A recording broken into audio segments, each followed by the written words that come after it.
¿Qué tal, señoras, señores? Bienvenidos una semana más a este espacio de la entrevista. Contamos en esta ocasión con la presencia en el plató del presidente de Aclunaga, Marcos Freire. ¿Qué tal? Buenas tardes. ¿Qué tal? Buenas tardes. Presidente del clúster naval gallego que, bueno, hace escasas semanas recibíamos una noticia, la verdad, inesperada, pero satisfactoria, entiendo, que fue esa decisión, ese fallo del Tribunal Europeo de Justicia de declarar absolutamente legal el viejo tax list. No es ya que no tengamos que devolver aquellas subvenciones para sacar adelante los barcos, sino que declaraba, decimos, absolutamente legal el viejo tax list. Bueno, lo primero es una valoración de cómo recibió el sector, claro, esa noticia positiva, obviamente, después de 3 años, ¿no?, de larga e intensa lucha, ¿no? Así es. Pues desde Aclunaga lo hemos recibido con alegría, con una alegría moderada y prudente, y hacemos una valoración a priori positiva. ¿Positiva por qué? Bueno, pues el efecto más inmediato que se puede esperar de la sentencia, que fue publicada el pasado 17 de diciembre, es que con respecto a la herramienta actual, el nuevo tax list, pues creemos que se va a despejar todo tipo de incertidumbre y de duda que existía sobre la herramienta o que podía existir. Tiene un segundo efecto que entendemos que tiene un componente muy importante también, y es que paraliza y deja en suspenso todo el procedimiento de recuperaciones que venía derivado de la sentencia del 2013. ¿Y eso qué significa? Bueno, pues que las entidades financieras y los inversores pues no tienen que devolver ninguna suma con respecto al antiguo tax list. Y eso también tiene una consecuencia inmediata para los astilleros, y es que se despeja y elimina cualquier riesgo que subyacía con respecto a la acción de repetición, ¿no?, contra astilleros. Hay seguridad jurídica, que es lo que siempre demandan los empresarios, ¿no?, en ese aspecto, vamos. Correcto. O sea, ya están claras las reglas del juego. Exactamente.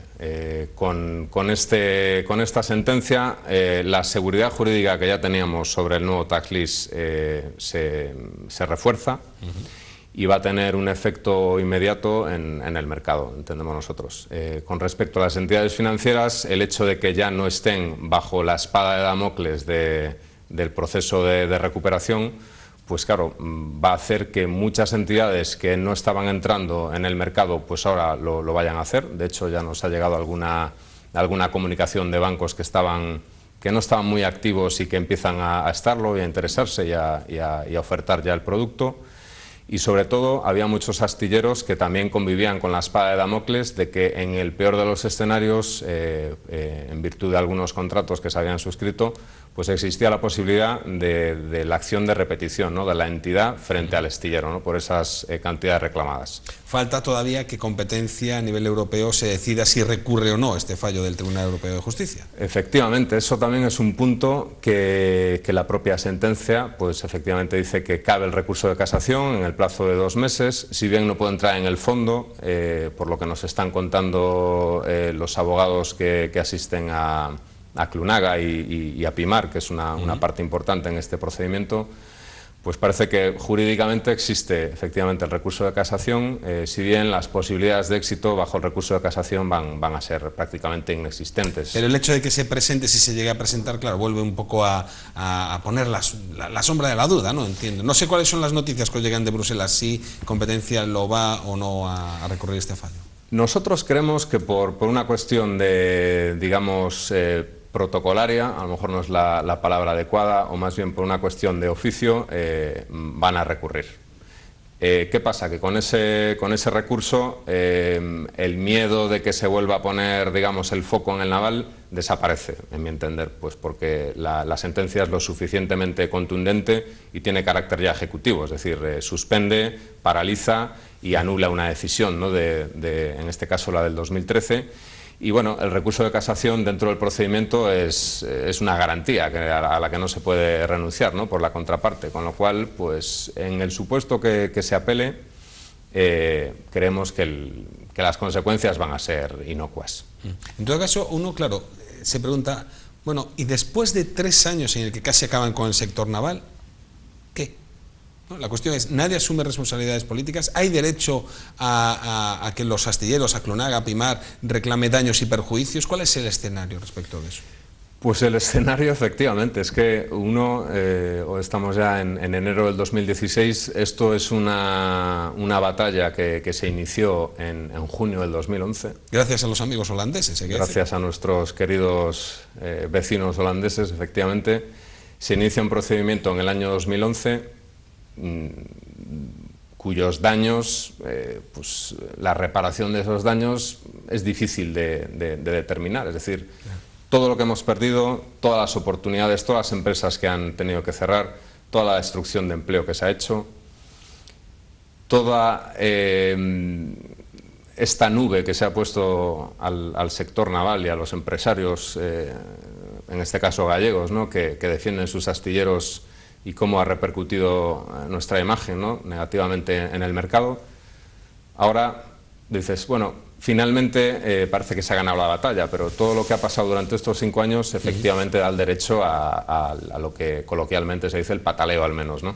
Entonces, pero siendo un poco más serios, parece ser que dentro del ordenamiento jurídico europeo existirían instrumentos para poder exigir el resarcimiento de daños y perjuicios. En algunos casos muy específicos y ejercicios muy difíciles, perdón, porque hay que encontrar esa causa-efecto, ¿no? Y eso tampoco va a ser fácil, hay que cuantificar muy bien la pérdida. Y es difícil cuantificar, decir, yo es que he dejado de hacer 5 barcos, por ejemplo. Exactamente, que de facto se han dejado de hacer, ¿no? Seguro. Y todos sabemos que la estrategia de los denunciantes pues era, tras la interrupción que hubo en la suspensión del mercado español, los pedidos se desvían a los astilleros denunciantes, eso es claro, es un hecho evidente. Y el tiempo que transcurre hasta llegar el fallo, claro, todo este transcurso de tiempo no es que tuviésemos una garantía de que, oye, vamos a ganar sí o sí, ¿no? Había incertidumbre, es decir, el tribunal se podía haber pronunciado en otros términos. Y de repente, bueno, pues se pronuncian los términos deseados, es decir, que desde ese punto de vista entendemos que hay un éxito, y claro, lo que pasa es que el éxito, sí, digamos que en este caso la justicia se hace después de 5 años de intensa lucha, de muchas pérdidas, y como comentamos muchas veces, ¿no?, la justicia también se tiene que producir en tiempos mucho más cortos. Si quiere ser justa realmente. Correcto, porque si no también implícitamente hay una indefensión, ¿no? Es decir, ¿de qué me vale a mí que me den la razón después de 5 años cuando verdaderamente el alcance que tengo ahora en cuanto a recuperación de daños y perjuicios también es un poco discutible, ¿no? Pero bueno, el recurso, es decir, las herramientas, perdón, para poder defender estos daños e intereses existen, con lo cual es algo también que hay que valorar positivamente. Da la sensación que detrás de todo esto lo que hubo fue como una guerra de lobbies, ¿no? La presión de los astilleros holandeses por, de alguna manera, paralizar, en este caso a competencia directa, para ellos ganar tiempo y conseguir más contratos, en definitiva. Yo entiendo que sí. Al final España, o los astilleros españoles, estaban usando una herramienta de financiación estructurada que está disponible en cualquier Estado miembro. Nosotros la estábamos utilizando siguiendo el principio de confianza legítima, de seguridad jurídica. Era una herramienta que se utilizaba y se notificaba a las autoridades tributarias españolas cada vez que se producía una operación, y era una herramienta que, en nuestro entender, estaba en igualdad de condiciones que el resto de las herramientas. Sin embargo, ahora se está viendo que hay herramientas que están usando algunos países denunciantes que no está del todo claro que sean compatibles con la legislación europea, ojo. De hecho, Aclunaga ha hecho la jugada inversa, digamos, sí. Ha denunciado precisamente el sistema de bonificaciones que utilizan en Holanda, ¿no? Sí, Aclunaga, junto con el Foro Marítimo Vasco y con la ayuda del Ministerio de Industria y con PIMAR, hemos efectivamente impulsado esta acción para que en sede europea la pretensión que buscamos es que se inicie un procedimiento de investigación del sistema de bonificaciones fiscales que utilizan en Holanda los astilleros, porque nuestros asesores jurídicos y expertos financieros han identificado elementos de distorsión y elementos de selectividad. Lo que pasa es que ahí parece ser que en una primera instancia no ha sido estimada, sino ¿en qué punto exacto estamos? Pues estamos en un punto muerto, y también este punto muerto pues es interesante analizarlo desde la perspectiva en conjunto, ¿no? Es decir, hemos conseguido que se nos dé la razón con respecto al sistema originario. Hay una vía paralela que es si estamos en una comunidad económica europea o una Unión Europea donde hay igualdad de condiciones y se debe garantizar la igualdad de condiciones y el uso de determinados instrumentos en igualdad de términos, pues queremos que España tenga una herramienta pues como tienen el resto de competidores, porque realmente no hay otra pretensión, es decir, no nos queremos aprovechar de esta situación, ni mucho menos, simplemente queremos jugar con las mismas botas y en el mismo césped que juegan nuestros competidores, digamos, ¿no? Y con el mismo árbitro, sobre todo, o al menos con el mismo reglamento, porque luego los árbitros hay un elemento siempre subjetivo, ¿no? Pero en este caso, ¿por qué no prospera las alegaciones que han presentado Aclunaga y el Foro Marítimo Vasco en Europa? Se abre de nuevo el debate de que la influencia de los lobbies industriales es considerable. Entonces, claro, esto es un poco atrevido decirlo, ¿no? Pero al final es el mensaje que vas captando, ¿no? Y absorbiendo, es decir... Nos falta peso político. Nos falta peso político, nos falta capacidad de lobby. Y mira, tú que tuvimos el comisario europeo de la competencia, el que inició todo el expediente, era precisamente español. Era precisamente español y los directores que estaban, digamos, por debajo eran precisamente holandeses. Entonces, pues claro, esto creo que como mínimo debemos reflexionar sobre esto, es decir, si estamos en un entorno europeo donde nuestros intereses deberían ser igualmente defendidos, independientemente de la autoridad, de la nacionalidad de la autoridad, ¿no? que le toque tutelarte, pues creo que eso abre un debate importante, es decir, creo que se deberían hacer muchos más esfuerzos para que la seguridad jurídica pues verdaderamente existiera, ¿no? en ese campo. Y los lobbies de grandes industrias, como puede ser la holandesa, pues se ve que tienen cierta capacidad de influencia y a lo mejor pues España necesita también reforzar sus lobbies. Bueno, a todo esto hay que decir que afortunadamente y pese a todo lo que ha pasado, el sector naval gallego ha resistido. Y es que a día de hoy casi todos los astilleros de la Ría de Vigo, por supuesto también Ferrol y Marín, pero bueno, del Ría de Vigo de nuestra ciudad, tienen actividad.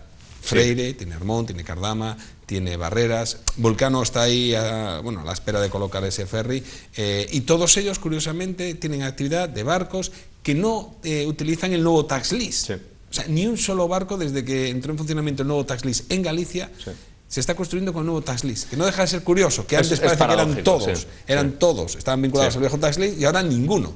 Cosa que no ocurre en el País Vasco, que se están construyendo barcos con el nuevo régimen. Sí. Bueno, sabes que en enero, creo que fue en enero del 2013, si no me equivoco,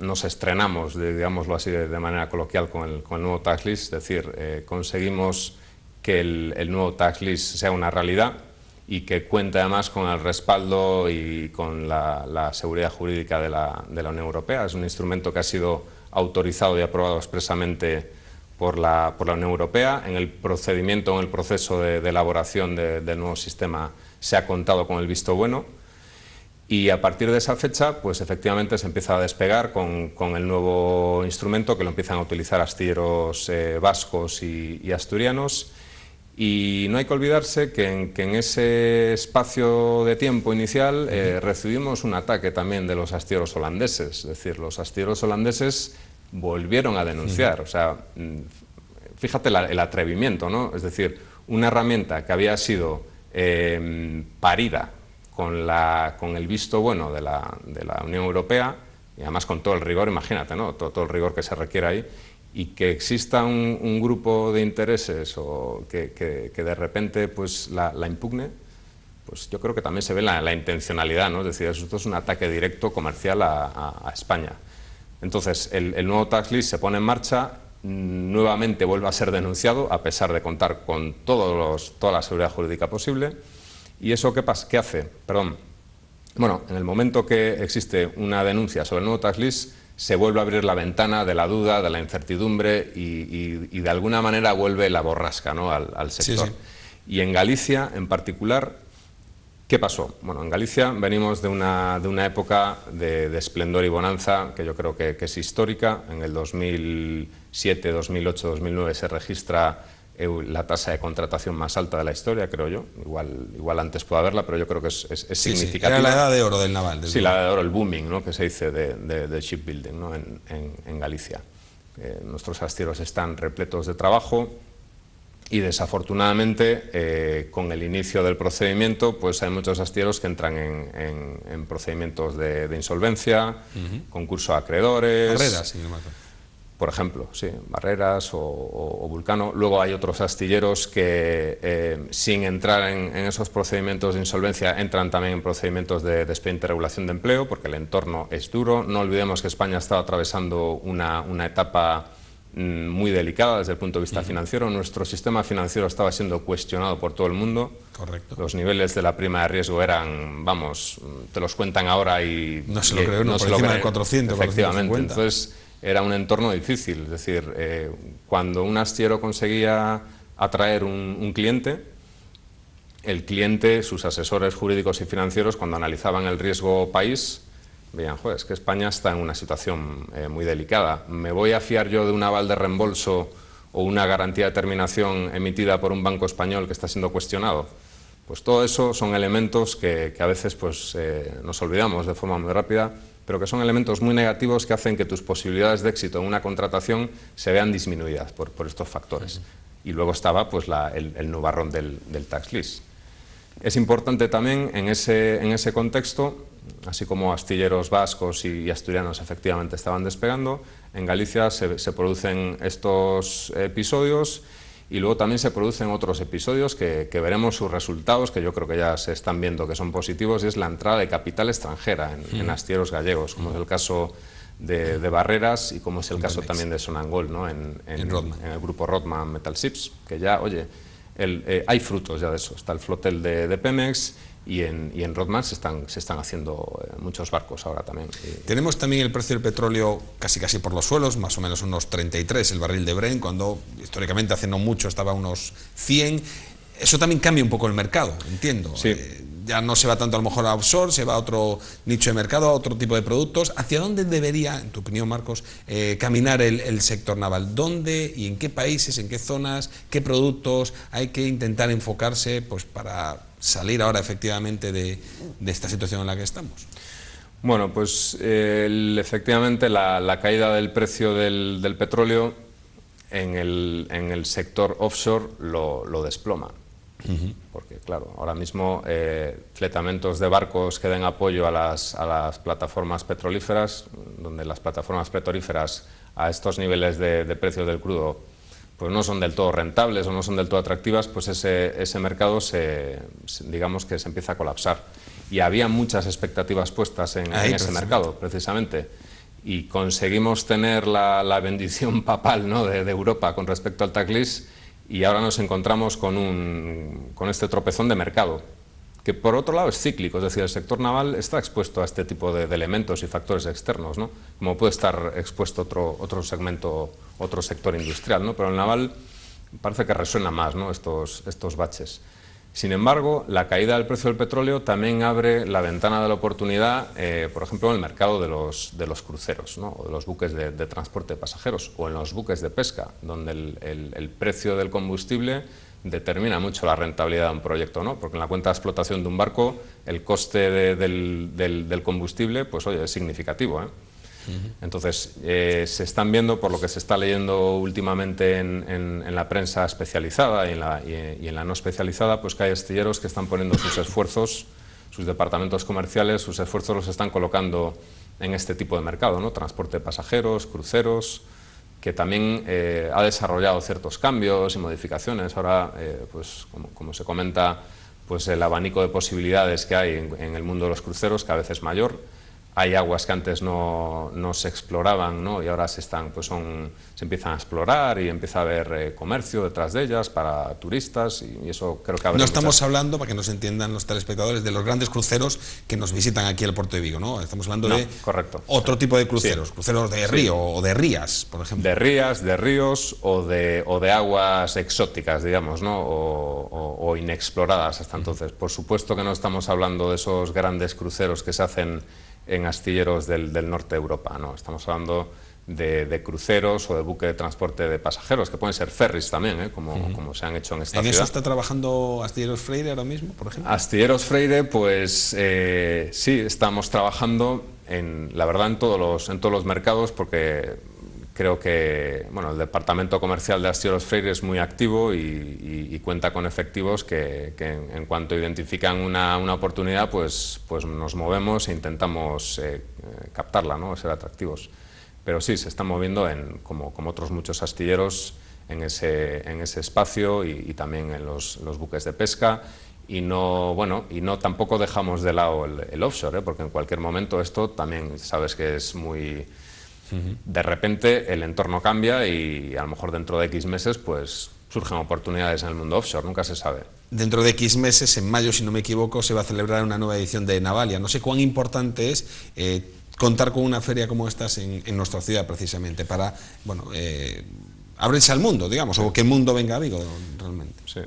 Aclunaga forma parte del comité de Navalia. Existe un comité donde estamos representados los agentes más importantes del sector de la construcción naval. Desde Aclunaga valoramos muy positivamente esta feria. Yo creo que esta feria le ha dado el caché que merecía a Vigo en el mundo de la industria naval, tanto para astilleros como para industria auxiliar. A nivel Galicia también, creo que era una feria que ha contribuido mucho a que el sector naval vigués y gallego, pues cuando, digamos que ponerlo, si ya estaba en el mapa internacional, porque está desde hace muchas décadas, este tipo de ferias, digamos que impulsa todavía más, ¿no? el sector, y eso es siempre muy positivo. ¿Se puede ser optimista? Ya sé que cerrar un contrato es muy difícil, porque el tiempo medio entre que uno levanta el teléfono y se firma, pues no sé qué serán, 2 años, o año y medio, o 3 años para cerrar, pero ¿se puede ser relativamente optimista en el corto medio plazo? Pues desde Aclunaga creemos que sí, es decir, las expectativas están puestas. Para ordenar un poco este tema, yo casi me referiría al 2015. El 2015, además de la sentencia del viejo tax lease, los astilleros, como apuntabas tú muy bien antes, en la ría de Vigo, incluso en Avantia, en Ferrol, que ya empieza a tener actividad, pues creo que ha sido un año en el que nos debemos sentir relativamente satisfechos y contentos, sobre todo viendo por el retrovisor, ¿no? Lo que ha pasado los últimos años. No sé si tienen los datos concretos de cuántos barcos se fabricaron y cuántos están ahora mismo. Pues las fuentes que manejamos desde Aclunaga, que son las que maneja el Ministerio de Industria, en España la tasa de contratación giró en torno a los 50 barcos, y de los cuales alrededor de 18 o 20 se hicieron en Galicia. El resto se han hecho mayoritariamente en el País Vasco y en Asturias. Entonces, ¿cuál es el mensaje aquí? Bueno, el mensaje es que el 2015 se puede decir, porque además ya ha pasado, que ha sido el año donde salimos de la tormenta y empieza a consolidarse de nuevo el sector. Y además el sector se está dirigiendo a un nuevo modelo de construcción naval. Después de toda la travesía que hemos pasado, pues también sirve para reflexionar y aprender de muchos errores, y yo creo que el sector se está diversificando.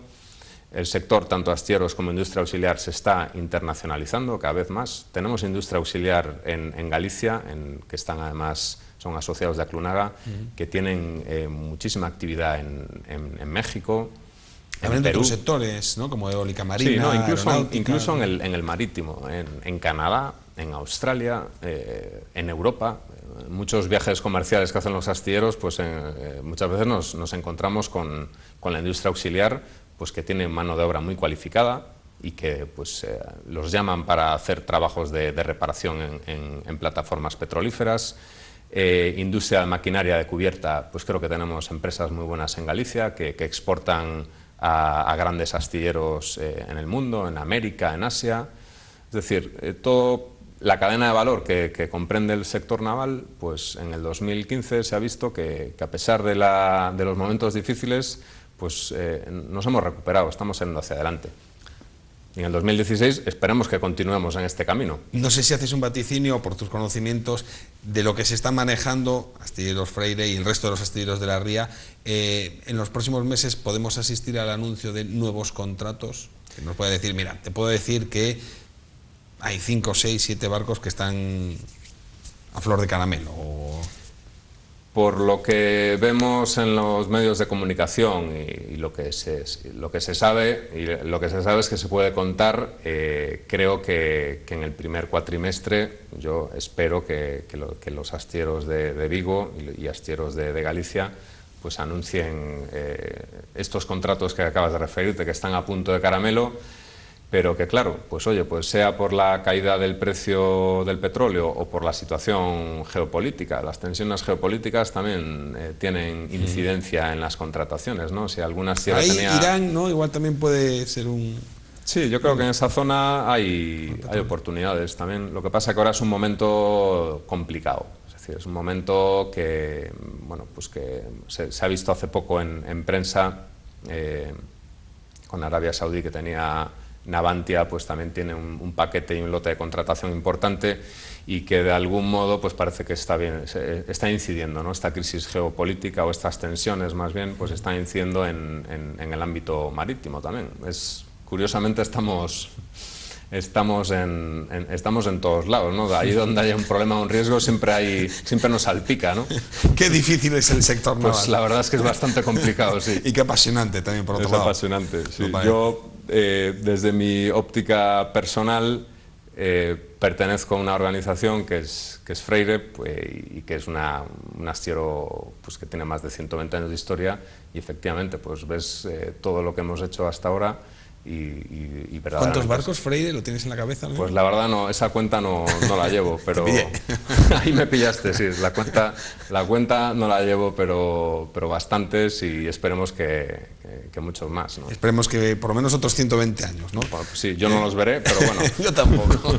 Marcos Freire, presidente de Aclunaga, muchísimas gracias por tu presencia aquí en el plató de Local de Vigo, esta entrevista, y muchísima suerte de futuro ahí en esa Feria Navalia, y que haya pues muchos contratos para todos los astilleros de la ría, porque Vigo en parte es el sector naval, en mucha parte es el sector naval.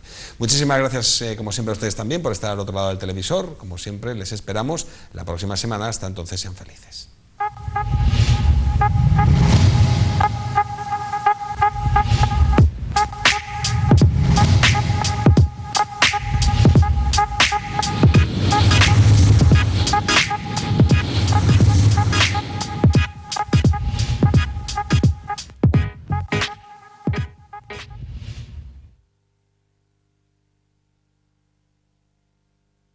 Cobra